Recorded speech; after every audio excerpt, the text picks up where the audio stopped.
Nusantara, kumpulan pulau sumber kehidupan, jantung dari keanekaragaman hayati. Sebuah hamparan hijau yang lebat, di mana hutan-hutan alami menjalankan peran sebagai paru-paru bumi, sebagai pembersih udara yang kita umat manusia hirup demi kelangsungan hidup.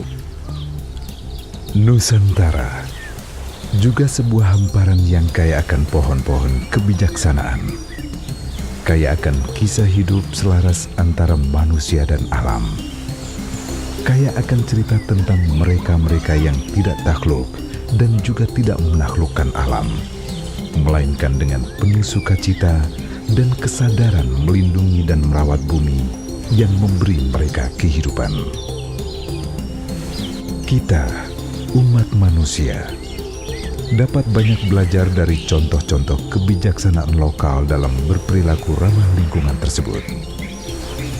Negeri ini sungguh memiliki khasanah luar biasa akan kecerdasan ekologis, khasanah budaya yang muncul dari sikap sehari-hari nan sederhana,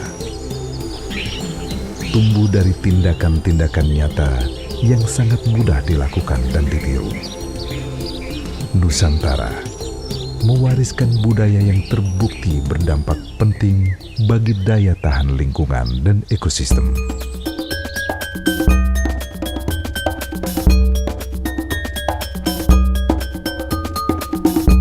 Budaya ekologis Nusantara memiliki akar tradisi yang panjang.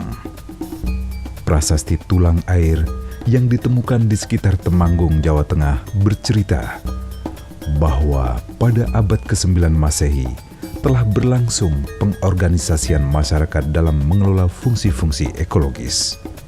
Di kala itu, perangkat pemerintahan desa terdiri dari para wariga, yakni ahli perbintangan yang bertugas menentukan masa tanam padi, para huru air, yakni petugas irigasi dan persawahan, para makalangkang, yakni pengatur lumbung desa, serta para tuhalas, yakni pengurus hutan.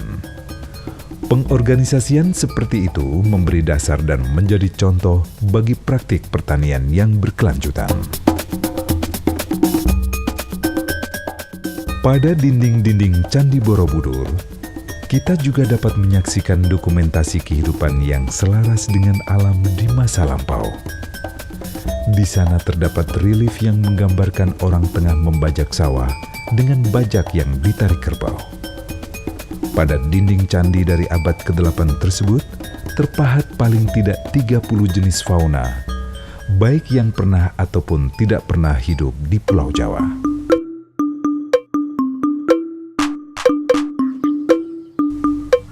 Di ujung barat Nusantara, di daerah Ulu Mase Aceh, hingga kini sebagian warga masih mempraktekkan pengetahuan tradisional demi menjaga hutan. Tradisi tersebut meracik ayat suci dengan seni wicara lokal untuk menanamkan kecerdasan kultural dalam menjaga alam. Ketika langkah kaki mengayun masuk hutan, seraya menerobos rimbun dedaunan, warga melafalkan salam tradisional. Assalamualaikum. Wahai engkau yang kami kasihi, wahai engkau yang kami sayangi, izinkanlah kami masuk ke tempatmu.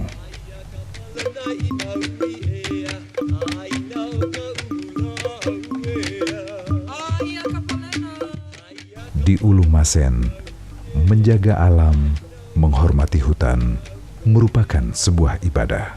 Warga Aceh juga menghidupkan apa yang dinamakan mukim, yakni sebuah sistem yang mengatur konservasi dan perlindungan wilayah. Cara tersebut menggariskan mana hasil hutan yang boleh diambil dan mana yang tidak. Sementara itu di pedalaman hutan Jambi, suku orang dalam menjadikan pohon sebagai identitas kewargaan. Mereka menetaskan getah pohon sentubung di ubun-ubun atau pohon songoris pada pusar bayi yang baru lahir.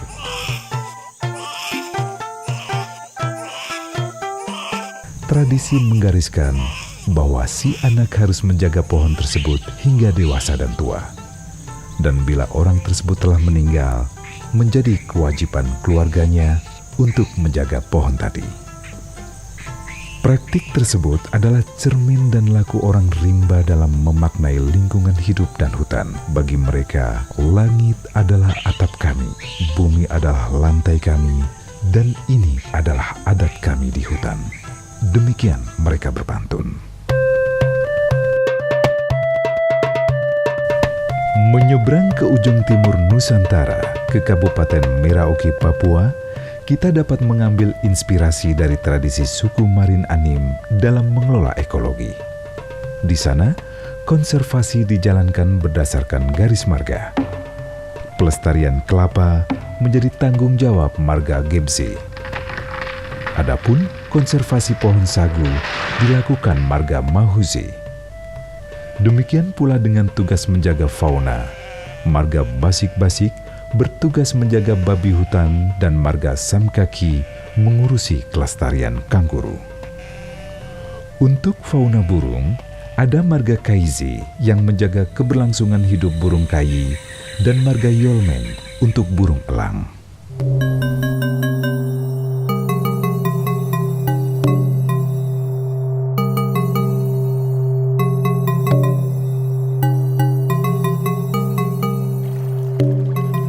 Di Bali, sistem subak mengajarkan kita tentang tata cara yang optimal dalam mengatur pembagian air ke sawah-sawah.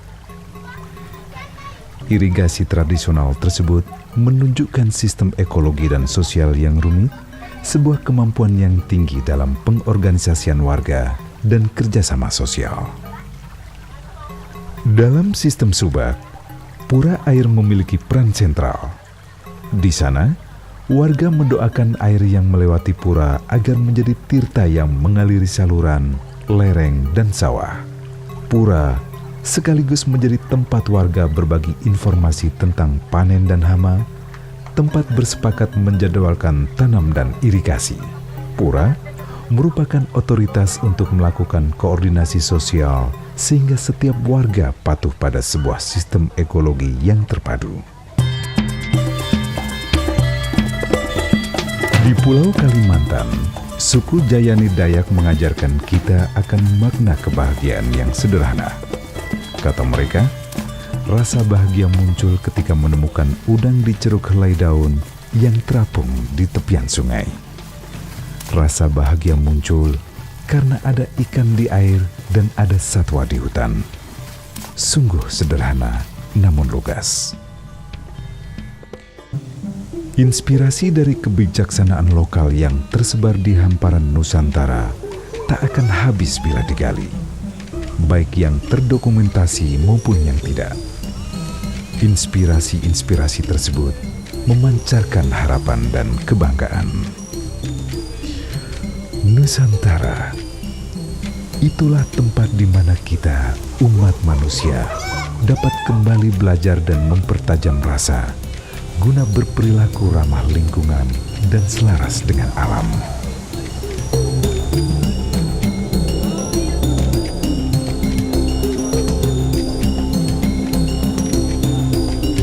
Di hamparan negeri ini, bertindak ramah alam bukan semata urusan logika dan analisa. Di negeri ini, kelestarian bumi dijaga sebagai keharusan spiritual. Di Nusantara, melestarikan alam adalah kegiatan pembawa bahagia.